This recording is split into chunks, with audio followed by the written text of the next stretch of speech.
Hello, welcome back to my channel. ಇವತ್ತು ಶನಿವಾರ ಆಗಿರೋದ್ರಿಂದ ನಾವು ಆಂಜನೇಯನ ದೇವಸ್ಥಾನಕ್ಕೆ ಹೋಗಿದ್ವಿ.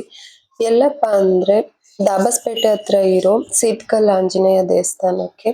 ಅಲ್ಲಿ ಹೋಗಿ ಪೂಜೆ ಮಾಡಿಸ್ಕೊಂಡ್ವಿ.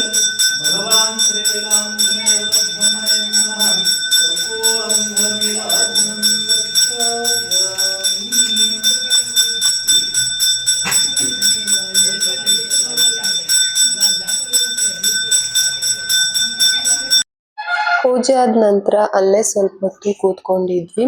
ಶನಿವಾರ ಆಗಿರೋದ್ರಿಂದ ದೇವಸ್ಥಾನ ತುಂಬಾನೇ ರಶ್ ಇತ್ತು, ಆದ್ರೂ ದರ್ಶನ ಕೂಡ ಚೆನ್ನಾಗಿ ಆಗಿತ್ತು. ಒಂಥರ ಪೀಸ್ಫುಲ್ ಆಗಿತ್ತು ಅಲ್ಲಿ ಜಾಗ, ಸುತ್ತ ಬೆಟ್ಟ ಗುಡ್ಡ, ತುಂಬಾನೇ ನೆಮ್ಮದಿ ಅಂತ ಅನ್ನಿಸ್ತಾ ಇತ್ತು. ಹಾಗೆ ಅಲ್ಲಿ ಒಂದು ಕೋತಿ ಅಲ್ಲಿ ಕೂತ್ಕೊಂಡು ಸೌತೆಕಾಯಿ ತಿಂತಾ ಇತ್ತು, ಅದನ್ನು ಸ್ವಲ್ಪ ಕ್ಯಾಪ್ಚರ್ ಮಾಡಿದ್ವಿ. ನಂತರ ಇಲ್ಲಿ ದೇವರನ್ನ ಮನೆಗಳಿಗೆ ತಗೊಂಡು ಹೋಗಿ ಪೂಜೆ ಮಾಡಿಸ್ತಾರಲ್ಲ, ಸೊ ಯಾರೋ ತಗೊಂಡು ಹೋಗ್ತಿದ್ರು. ಅದಕ್ಕೂ ದೇವ್ರಿಗೆ ಚೆನ್ನಾಗಿ ಅಲಂಕಾರ ಮಾಡಿ ತಗೊಂಡು ಹೋಗ್ತಿದ್ರು. ಅದನ್ನು ಸ್ವಲ್ಪ ಹೊತ್ತು ನೋಡ್ಕೊಂಡು ಅಲ್ಲೇ ಕೂತ್ಕೊಂಡಿದ್ವಿ. ತುಂಬಾ ಚೆನ್ನಾಗಿ ಅಲಂಕಾರ ಮಾಡ್ತಾರೆ. ನಾವು ಕೂಡ ಒಂದ್ಸಲ ನಮ್ಮ ತಾತ ಅವ್ರ ಮನೆಯಲ್ಲಿ ಕರೆಸಿದ್ರು ಈ ದೇವ್ರನ್ನ. ಸೊ ನಾನು ಇನ್ನೂ ಆಗ ಯೂಟ್ಯೂಬ್ ಚಾನಲ್ ಓಪನ್ ಮಾಡಿರಲಿಲ್ಲ, ಸೊ ಹಾಗಾಗಿ ಕ್ಯಾಪ್ಚರ್ ಮಾಡಿರಲಿಲ್ಲ. ಜಸ್ಟ್ ಫೋಟೋಸ್ ಇದೆ ಅಷ್ಟೇ, ವಿಡಿಯೋ ಎಲ್ಲ ಏನು ನಾನು ಮಾಡಿರಲಿಲ್ಲ. ತುಂಬಾನೇ ಭಾರ ಇರುತ್ತೆ ಈ ದೇವ್ರನ್ನ ಹೊರೋದಕ್ಕೆ. ತುಂಬಾ ಚೆನ್ನಾಗಿ ಅಲಂಕಾರ ಮಾಡಿರ್ತಾರೆ, ತುಂಬಾ ಹೂಗಳನ್ನ ಬಳಸಿರ್ತಾರೆ. ಸೊ ಹಾಗಾಗಿ ತುಂಬಾ ಭಾರ ಇರುತ್ತೆ, ಹೊತ್ಕೊಳಕ್ಕಂತೂ ತುಂಬಾ ಕಷ್ಟ ಪಡ್ಬೇಕಾಗುತ್ತೆ. ಸೊ ಆ ಥರ ಇರುತ್ತೆ. ನಂತರ ನಾವು ಮುದ್ದೆ ಬಸ್ಸಾರನ್ನ ತಿನ್ಕೊಂಡು ಹೋಟೆಲ್ನಲ್ಲಿ ವಾಪಸ್ ಬಂದ್ವಿ. ನಂತರ ಮನೆಗೆ ಬಂದಾದ್ಮೇಲೆ ಬರ್ಗರ್ ಮಾಡೋಣ ಅಂತ ಹೇಳಿ ರೆಡಿ ಮಾಡ್ಕೊತಾ ಇದ್ದೀನಿ. ನಾನು ಮೊದಲಿಗೆ ಸ್ವಲ್ಪ ಸ್ಟೀಮಲ್ಲಿ ಆಲೂಗೆಡ್ಡೆನ ಬೇಯಿಸ್ಕೊಂಡಿದ್ದೀನಿ, ಹುಳ್ಳಿಕಾಯಿ ಹಾಗೆ ಕ್ಯಾರೆಟ್ನ ಕೂಡ ಎಲ್ಲಾನು ಸ್ಟೀಮಲ್ಲಿ ಬೇಯಿಸ್ಕೊಂಡಿದ್ದೀನಿ. ನೀವು ಇಡ್ಲಿ ಪಾತ್ರೆ ಇದ್ರೆ ಅದರಲ್ಲಿ ಬೇಯಿಸ್ಕೊಳ್ಬಹುದು. ನಾನು ಇಡ್ಲಿ ಪಾತ್ರೆನಲ್ಲೇ ಬೇಯಿಸ್ಕೊಂಡಿದ್ದೀನಿ. ಅರ್ಧ ಕೆಜಿ ಆಗುವಷ್ಟು ಆಲೂಗಡ್ಡೆ, 2 ಕ್ಯಾರೆಟ್ ಹಾಗೆ ಒಂದು ಅರ್ಧ ಕಪ್ಪು ಹುಳ್ಳಿಕಾಯಿನ ಬೇಯಿಸ್ಕೊಂಡಿದ್ದೀನಿ. ಸೊ ಅದನ್ನ ಸ್ಮ್ಯಾಶ್ ಮಾಡಿ ಆಲೂಗಡ್ಡೆನ ಚೆನ್ನಾಗಿ, ಅದಕ್ಕೆ ಸ್ಟೀಮಲ್ಲೇ ಬೇಯಿಸಿಟ್ಕೊಂಡಿರೋಂಥ ಕ್ಯಾರೆಟ್ ಹಾಗೆ ಹುಳ್ಳಿಕಾಯಿ, ರುಚಿಗೆ ತಕ್ಕಷ್ಟು ಉಪ್ಪು, ಸ್ವಲ್ಪ ಗರಂ ಮಸಾಲ, ಸ್ವಲ್ಪ ಖಾರದ ಪುಡಿ ಹಾಗೆ ಒಂದು ಚಿಟಿಕೆ ಅರಿಶಿನ ಪುಡಿನ ಹಾಕೊಂಡು ಚೆನ್ನಾಗಿ ಮಿಕ್ಸ್ ಮಾಡ್ಕೊಳ್ತಾ ಇದ್ದೀನಿ. ಕೈಯಲ್ಲೇ ಮಿಕ್ಸ್ ಮಾಡ್ಕೊಂಡ್ರೆ ಚೆನ್ನಾಗಿ ಮಿಕ್ಸ್ ಮಾಡ್ಕೊಬೋದು. ಸೊ ನಾನಿಲ್ಲಿ ಈ ಹದಕ್ಕೆ ಕಲಸಿಟ್ಕೊಂಡಿದ್ದೀನಿ. ನಂತರ ಒಂದು 2-3 ಟೇಬಲ್ ಸ್ಪೂನ್ ಅಷ್ಟು ಆಯಿಲ್ ಹಾಗೆ ಸ್ವಲ್ಪ ಮೈದಾ ಹಿಟ್ಟನ್ನ ಸೇರಿಸ್ಕೊಳ್ತಾ ಇದ್ದೀನಿ.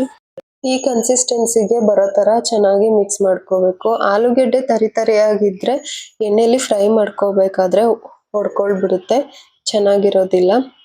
ಸೊ ಹಾಗಾಗಿ ನೀಟಾಗಿ ನೈಸಾಗಿ ಸ್ಮ್ಯಾಶ್ ಮಾಡ್ಕೋಬೇಕು, ಕಲಿಸ್ಕೋಬೇಕು.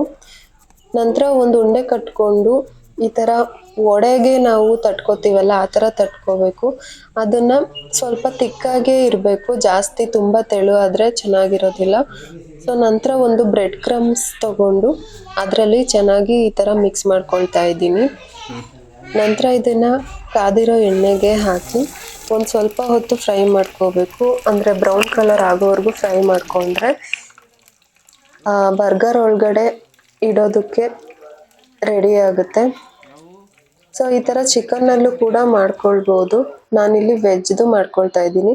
ನಂತರ ಪ್ಯಾನ್ಗೆ ಸ್ವಲ್ಪ ಎಣ್ಣೆ ಅಥವಾ ತುಪ್ಪ ಹಾಕಿ ಬ್ರೆಡ್ನ ರೋಸ್ಟ್ ಮಾಡ್ಕೋಬೇಕು 2 ಸೈಡು. ತುಂಬ ರೋಸ್ಟ್ ಅಲ್ಲ, ಸ್ವಲ್ಪ ಲೈಟಾಗಿ ರೋಸ್ಟ್ ಮಾಡ್ಕೋಬೇಕು. ನಂತರ ನಾನಿಲ್ಲಿ 1-2 ಬ್ರೆಡ್ಗಳನ್ನ ರೋಸ್ಟ್ ಮಾಡಿ ಇಟ್ಕೊಂಡಿದ್ದೀನಿ. ನಂತರ ಒಂದು ಬೌಲ್ಗೆ ಸ್ವಲ್ಪ ಟೊಮೆಟೊ ಕೆಚಪ್ ಹಾಗೇನೆ ಮಯೋನೀಸ್ನ ಹಾಕೊಂಡು ಚೆನ್ನಾಗಿ ಮಿಕ್ಸ್ ಮಾಡ್ಕೋಬೇಕು.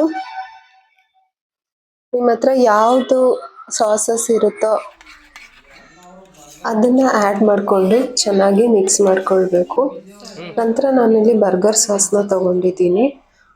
ನಂತರ ರೋಸ್ಟ್ ಮಾಡಿ ಇಟ್ಕೊಂಡಿರುವಂಥ ಬ್ರೆಡ್ಗೆ ಮಿಕ್ಸ್ ಮಾಡಿ ಇಟ್ಕೊಂಡಿದ್ನಲ್ಲ ಮಯೋನೀಸು ಹಾಗೆ ಟೊಮೆಟೊ ಸಾಸ್ನ, ಅದನ್ನ ಒಂದು ಲೇಯರ್ ಅಪ್ಲೈ ಮಾಡ್ತಾ ಇದ್ದೀನಿ. ನಂತರ ಬರ್ಗರ್ ಸಾಸ್ನ ಕೂಡ ಒಂದು ಲೇಯರ್ ಅಪ್ಲೈ ಮಾಡ್ತಾ ಇದ್ದೀನಿ. ಇದಾದ್ಮೇಲೆ ಫ್ರೈ ಮಾಡಿ ಇಟ್ಕೊಂಡಿರೋಂಥ ಆಲೂನ ಸೇರಿಸ್ಕೊಳ್ಬೇಕು. ನಂತರ ನಾನಿಲ್ಲಿ ಕಟ್ ಮಾಡಿ ಇಟ್ಕೊಂಡಿರೋಂಥ ಕ್ಯಾಪ್ಸಿಕಮ್ನ 1 ಪೀಸ್ ಇಡ್ತಾ ಇದ್ದೀನಿ. ತುಂಬಾ ತೆಳುವಾಗಿ ಕಟ್ ಮಾಡ್ಕೋಬೇಕು, ಚೆನ್ನಾಗಿ ಬರುತ್ತೆ. ನಂತರ ಟೊಮೆಟೊ ಹಾಗೆ ಸೌತೆಕಾಯಿ ಕೂಡನು ಸೇರಿಸ್ಕೊಳ್ತಾ ಇದ್ದೀನಿ. ಇದೆಲ್ಲ ನಾನು ತುಂಬಾ ತೆಳುವಾಗಿ ಸ್ಲೈಸ್ ಆಗಿ ಕಟ್ ಮಾಡ್ಕೊಂಡಿದ್ದೀನಿ. ಸ್ವಲ್ಪ ಹಾಗೆ ಸ್ವಲ್ಪ ಬರ್ಗರ್ ಸಾಸ್ನ ಆ್ಯಡ್ ಮಾಡಿಕೊಂಡು ಚೀಸ್ನ ಇಟ್ಟು ಬ್ರೆಡ್ಡಿಂದ ಕ್ಲೋಸ್ ಮಾಡಿದ್ರೆ ಸೊ ಬರ್ಗರ್ ರೆಡಿ ಆಗುತ್ತೆ. ಮನೇಲೆ ತುಂಬ ರುಚಿಯಾಗಿ ಮಾಡ್ಕೊಳ್ಬಹುದು, ಯಾವುದೇ ರೀತಿಯ ಆಡೆಡ್ ಕೆಮಿಕಲ್ಸ್ ಇಲ್ದಿರ ತುಂಬಾನೇ ರುಚಿಯಾಗಿ ಬಂದಿತ್ತು. ಮನೇಲಿ ಇನ್ನೊಂದ್ಸಲ ಮಾಡು ಅಂತ ಕೂಡ ಕೇಳ್ತಾ ಇದ್ರು. ಈ ವಿಡಿಯೋ ಇಷ್ಟ ಆಗಿದ್ರೆ ನಮ್ಮ ಚಾನಲ್ನ ಲೈಕ್ ಮಾಡಿ, ಶೇರ್ ಮಾಡಿ, ಸಬ್ಸ್ಕ್ರೈಬ್ ಮಾಡಿ.